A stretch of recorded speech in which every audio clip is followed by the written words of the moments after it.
Why were t-shirts $400? I went to Thriftcon in Orlando, Florida, and I feel like there's a little bit of a marketing confusion. Hi, hello, how are you? We do chaotic things around here, and sometimes that means going to new thrifting conventions so that I can see what goodies there are. Wahahaha! Because not only am I a thrifter, a vintage seller, a vintage maker, and your resident stage and event manager who's been working in the business since 2008. And when I first heard of Thriftcon, I knew I wanted to go. One, because I had never heard of it before, and two, because anything with thrift and con in the name means that I want to be there. But I do want to make one thing very clear. I am in no way sponsored by Thriftcon. All of these thoughts are my own. They do not know I exist.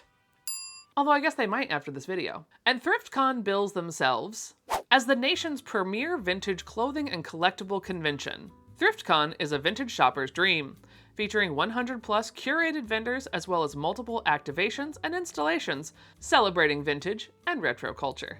And if you hear that elevator pitch, right, you think, that is a place I want to be at as a person who enjoys thrifting, finding things, finding these gems, all of this, right? That to me was what I was expecting. And with tickets starting online before you arrived there at $17, or $40 if you wanted that extra hour of thrifting, it seemed like a reasonable price, and so I figured, let's do this. Now, one thing I will give them is right after I bought my ticket online, I bought it day of, so mine was $20, but the difference of price wasn't that big of a deal. However, I immediately got emails, not only with my ticket, also with like a disclaimer email called How to Thriftcon. Which is intriguing to me, because when I'm going to a convention, I do expect two things to occur. One, I expect there to be some type of shopping, and two, I expect there to be some type of events, speeches, something happening to make it have that con name, because con is short for convention, which means that there are people sharing their knowledge, giving speeches, showcasing techniques of how to thrift or where to thrift, things like that. And listen, if I'm being honest with you, when I see the title Thriftcon, I do think that it's a bunch of thrift stores or thrift vendors that are looking to sell things in bulk quickly to people that are attending. That is absolutely what I think of when I see Thriftcon. This email proved to give me more clarification on that, because it was not what I was expecting.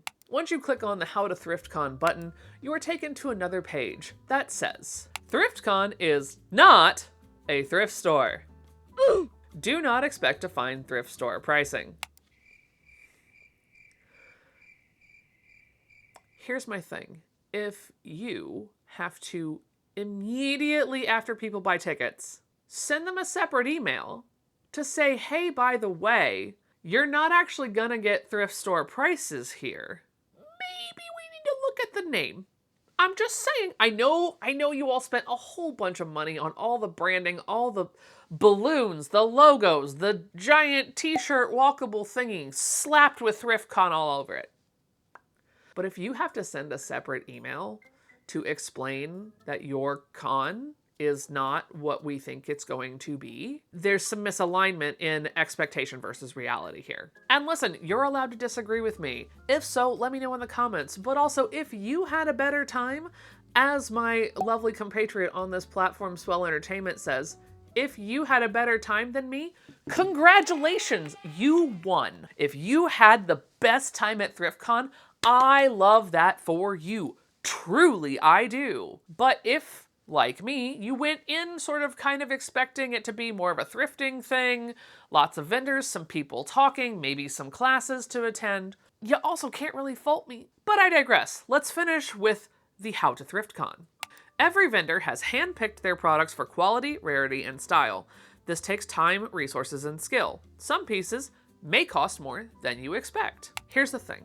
There is a word for what this event is, right? There is a word for this. It already exists. It's called a vintage market. A vintage market. That's what the name of this event should have been. Or, some punny play, tea time market, because they did a tea time opening party in Orlando that was free to attend. It was a hangout. I did not go. To be very clear, the only thing I went to was the actual convention itself. 90s market. Like, there are so many things that we could name this convention. Obviously, all of mine are not the best, but like, you know, we could take the name back and workshop it on a little bit. Instead of having to send a separate email to people going like, hey, by the way, you know our name? Yeah, we're not actually that. I think we need to kind of, you know, maybe go back to the table with this one. Two of the things I did enjoy about this email were ask, bundle, and save, which is basically saying like, hey, we agree that most of our vendors, if you buy multiple things, you can probably get a bundle price as opposed to an individual price. I do enjoy that. And the other thing I really enjoyed, like supremely enjoyed, was the arrival time check-in scale that they provided. As far as like, this many people show up at this time, this many people show up, and like so on and so forth. So for me, a person that really just wanted to go and experience it, I wasn't like looking for certain vintage pieces. I knew that I could show up later and there would be smaller crowds, which 10 out of 10, we love that. I also enjoy the fact that kids under 13 were free and that they did stress that each of these vendors is a small business and they are in charge of this.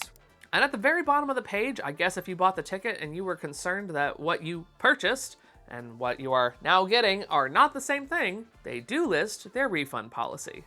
Which, unfortunately, while, you know, one would hope that there would be like a, oh, I bought this ticket to an event called Thriftcon and then I get this email and I realize it's not what I was hoping for.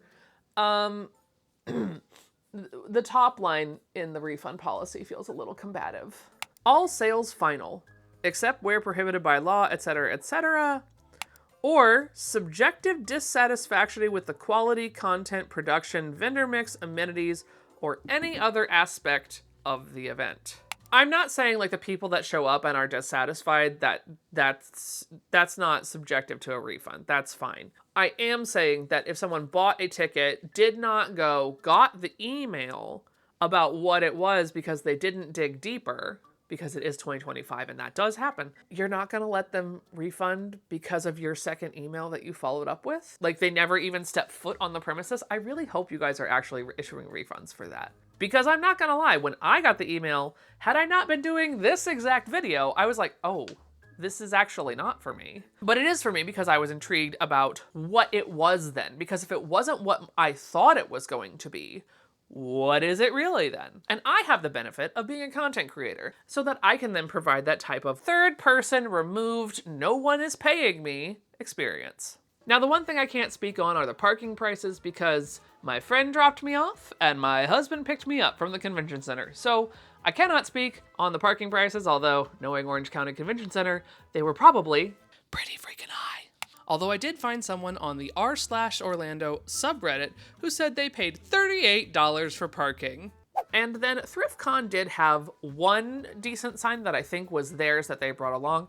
And then all the other signage to get to the event was by the convention center. And since there were multiple things happening, you did have to kind of get close to the tiny little TVs up on the pillar, but it was easy to get to.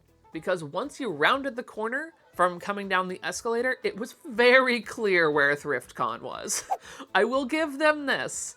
They might have been small, but they were mighty in their "we are here" factor. But now, once I fully entered into the Thriftcon experience, a few things I liked on the way in. One, there were multiple ticket desks that you could just buy it at the door, no problem. Two was that there were multiple people checking in, and at the time that I arrived, which was right around 2:20 in the afternoon, for an event that started at 10 a.m., there was no line. No line whatsoever. So like, I went in, they scanned my ticket with their little reader, and I moved forward. I did get a little hand stamp as well. I'm assuming that's like for in and out privileges. They were only in one kind of small section of the West Conference, so I didn't really think I was gonna need a whole lot of in and out privileges, as there wasn't too much to go through. But when I entered in, there was a huge line of what I'm assuming is like the Instagrammable Thriftcon bag art, like sculptures, which were pretty cool. Over to my left was a giant t-shirt inflatable with Thriftcon on it. And the official Thriftcon like merch store was right up front. And then it was time to dive into their 100+ vendors. And as a person who sells vintage, I fully understand. There is a gamut of vintage. There is a whole run. There are people who think that what I sell are not vintage. There are people that think that what, vintage is from when I was a teenager, right? So like there's a whole range here. So I'm not here to say that any of this vintage was not vintage enough. No.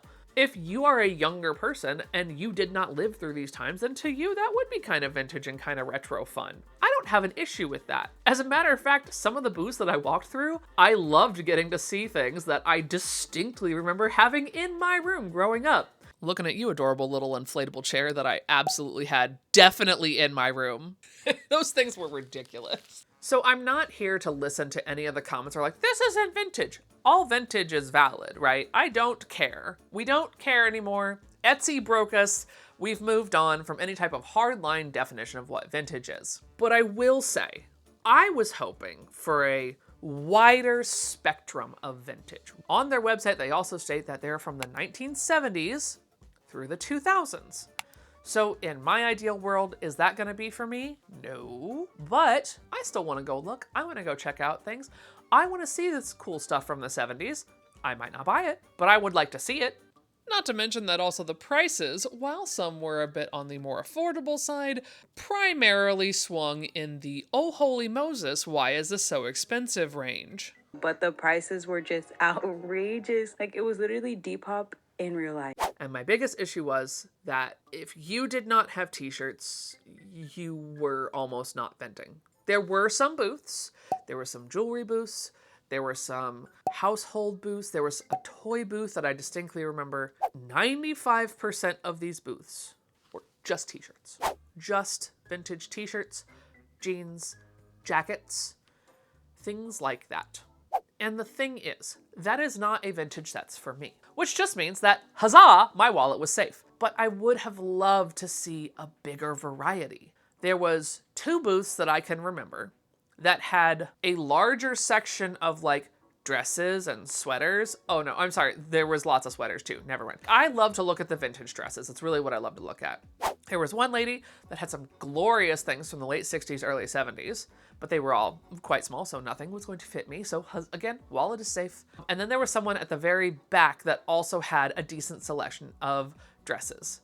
And that was about it. So I guess this would only be a useful tip if the operators were looking to widen the amount of people that they want to come to their event. If they are happy with their clientele, if they are happy with the people that show up and the items that the vendors are bringing, then that's great. You can leave all this information on the table. But I would say, if you want a wider spectrum of vintage, if you want a wider market to sell to, which most people do, you might want to encourage opening up to other types of vintage. Because you had a whole creator corner, but like, where were the people that were selling the stuff to make in the creator corner and not just upcycle things that already existed, which is also very valid. We love upcycling a thing that already exists, but also there are other kinds of vintage, like the stuff that I sell, that people could have literally gotten fabrics and patterns and like made it themselves if they really want to. Why are we pigeonholing ourselves into only upcycling, painting, and t-shirts? I feel like there's a broader market that you guys aren't trying to tap into.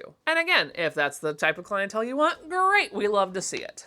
And listen, I know I'm in Orlando, and I know for a fact that at least one booth is going to find Disney World costumes and sell them at upcharged prices. Listen, if you weren't in Orlando, I'd say go for it. But like my guy, we can find some of these costumes at the actual thrift stores. So like, these are not rare in this particular area. Now, if you are going to one of the other places, take the Disney costumes, go for it. Because once you leave either Florida or California, those are not gonna be rampant. Those are not gonna be everywhere. I just think that like, looking at your market probably would have helped, because also a lot of these vendors didn't really read the room. They brought all of their jackets and all of their sweaters and all of this cold weather gear. I was like, you know you're in Orlando, right? You know that you don't need those, right? And one of the last things that really got me with the vendors, I fully understand you can charge whatever you want for something. It's only a matter of what people will pay for it, right? The $400 Mariah Carey t-shirt did sort of hurt my heart because I'm like, wait a minute, I'm pretty sure I had that and got rid of it for like 25 cents at a yard sale when I moved out of Ohio. But what I don't understand is this. If you are bringing things to make it feel more like a thrift con, so if you're bringing the cheaper things, why did we just pile it on the floor? And put signs of like, the pieces on the floor are $10 a pop. I'm like, for $10, I expect that to be not on the floor. $2, sure. But $10 and you're putting it on the floor? Come on now. Because some of the vendors would just straight up have this huge pile directly on the convention floor concrete. Ew, no, David. Which, I don't know if you've been to convention, but there's a reason they're concrete floors. Those are not the cleanest. And you have vendors that are out here actually charging $10 a pop for stuff that is literally on the ground. Oh, and then you have to go dig onto the ground. Like, there were people just like camping there, sitting. I didn't take any footage of that because that's, no. Digging through to the very bottom of these piles. To me, as soon as you put something that is clothing, that is not designed for the floor, right? Tables, chairs, you know, even the inflatable chair, it's designed to sit on the floor, right? I have no issue if it's designed to be on the floor, if some part of this is not supposed to touch a human. But when you put actual things that people are supposed to wear on their body directly onto the floor and then are charging them $10 a pop, yeah, I have problems with that. You didn't even bother to bring a tarp underneath it, or if it was a tarp underneath it, it had spilled out over the tarp and it was just on the concrete now. You didn't bother to bring a basket, like one of those big wire baskets that they could have just dug through the basket and not actually having it touch the floor. You didn't bother to show to me that your product is worth the time to dig through the pile or the effort and then pay you $10. So to me, there's a mismatch there, because if I see it on the floor, I am assuming it is bargain basement prices. I'm talking 50 cents a dollar, $2 max. I do not think that anything in that pile is worth anything other than maybe upcycling fodder. That really bugged me because I have put things on the floor as a vendor, but they're usually in a basket. They are in a bin. There is something protecting them from the actual ground to show you that I do care about the thing that I am selling to you and asking you to part with your hard-earned money. But now, it wasn't completely without thrifting things, because up at the front was a by-the-pound vintage, sort of like the Goodwill bins, right? Like, it's all in a bin, and you're just digging, and then they weigh it, and you pay by weight. Not by what it is, doesn't matter. Those usually are the items that are, they need some work, there's a stain, there's a thing, there's a broken zipper, who knows? But there's still sometimes good things that you can find in these type of situations. I personally, going to the Goodwill bins, have found many a good things in different parts of the country, all because it might have had a vague stain on it, or because it's old, it had something broken on it. Oh darn, I know how to fix that. I can fix it! And that line was long. At all times. When I walked in, it was long. When I went to go get into the line, it was like a brief reprieve. It wasn't as long, but literally filled up to the end of the queue right after I got in. This clearly could have been a much larger part of your experience, because if I'm thinking Thriftcon, I'm thinking deals, I'm thinking, yes, I will dig through your bins of random thrifting things just to potentially find something good. But the thing that made this exceptionally intriguing, it was sponsored by Tide. You know, the laundry detergent. None of these clothes are washed. That's not how these work. These are donate, toss in bin. Maybe they get the spray. Maybe they get the spray of like trying to get the initial whatever off. Maybe. Because if I'm seeing a cleaning brand sponsoring a by the pound section, I'm going to assume, if I'm not paying attention, that means the clothes are clean. Because it's sponsored by Tide, who we all know, at least in the US, is a laundry detergent brand. They did try to spice up their by the pound by like giving you a bag to take it away in, and there was apparently golden tickets that if you found one, you got one free item. So like, that's cool. We love spicing it up a little bit. I have no idea how often they would refresh this, because literally those bins, barely a place to squeeze into, which is why the line was so long. And in the entire, I think 20 minutes that I stood in the line, there was no refresh. There was no extra stuff brought out. There was no addition to the thing. Maybe I just missed it. Maybe it was right before I got there, because they would have had to have at some point. Or those bins would have been as tall as me at the beginning, and that would have been an absolute dumpster fire. So I'm assuming at some point they refreshed them throughout, but it was very clear that this was all the like supremely dead stuff. There were some people that had found some interesting stuff, but it wasn't big. I think there were 3 sections of bins to go through. There wasn't a whole lot that I found. I found 1 t-shirt for my child, and I found a dress for my best friend's kid. And that was it. And the by the pound price, and I kid you not, was $10 a pound. What? For dirty vent. The last time I went to Goodwill bins, if I remember correctly, I will double check and put it up here. The price there, I want to say, was like $3.50 a pound, which is what I expect to pay. Because if you're at a buy the pound place, I'm assuming you're going to put it all into the thing and be very excited about that. $10 a pound? For what? Poor Kay.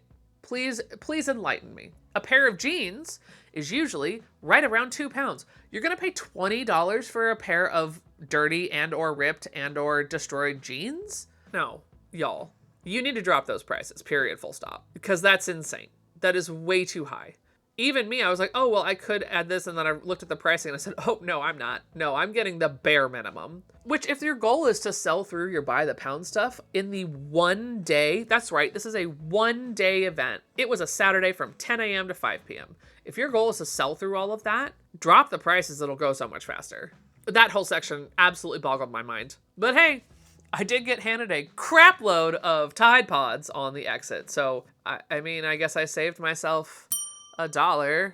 But honestly, the whole endeavor took me right around 90 minutes, and I had done everything. Except for pay for overpriced convention food, because, well, I was there only for 90 minutes, so I didn't need to pay for it. I will say that if you are looking to go to Thriftcon, if you are looking for 90s, aughts, t-shirts, jeans, jackets, sweaters, potentially so far back as the 80s, absolutely, this is your event. Please go to it because you will not be disappointed. There was so much stuff. If you are like me and you were hoping for a wider range of vintage, if you were hoping for more on the older side, less of the t-shirts, if you were looking for supplies because they have a craft corner that they tout, I don't know if it's really worth it. To me, if it was a free event outside, like a proper vintage market, I would say go, because you never know, right? You never know what you're going to find. But to be in a convention center where you know they now have an overhead and only having vendors, because that was literally it. There was no extra list when I got there of like, here are the pop-up events. There was no, we're going to do some things on our backstage. There was no backstage. It was just people on the floor trying to sell you their upcycle stuff, which we do love. We love to see that people were there and able to sell things. But there was no such thing as classes, speeches, talks. We were missing the con in Thriftcon. That was kind of my experience. It was okay. I enjoyed getting to see a very different style of vintage than I usually sell, make, etc. But will I go again? No. No, I won't. Once was intriguing, but this is definitely not my event. It had nothing that I wanted. And if I'm going to something called Thriftcon, I really would have rather seen people or had classes like in a separate section to be the convention part of Thriftcon, because conventions are a whole experience. There's talks and there's places to buy, markets, artist alleys, etc. Without that other half, this was just a vintage market of stuff that I had no desire to add to my collection. Again, I hope if you went that you had a better time than me. If you do enjoy the shenanigans that we do around here, stick around and click that subscribe button. And if you're one of the diehards, the ride with me's, this will be my last video until January 9th. I need a little bit of a break. I am very tired. And as you can tell from this video, if you've watched other videos, I am currently sick. So I am going to be taking 2 weeks off, and I will see you all in the new year, 2026, baby! And I hope that you all have a happy holidays and a happy new year. And I hope that while we are going into the new year that you are sowing in chaos. And I'll see you next time. Bye. 2 hours. If I talk 2 hours about Thriftcon, we have problems. Also, why does this whole fucking thing still feel too tall?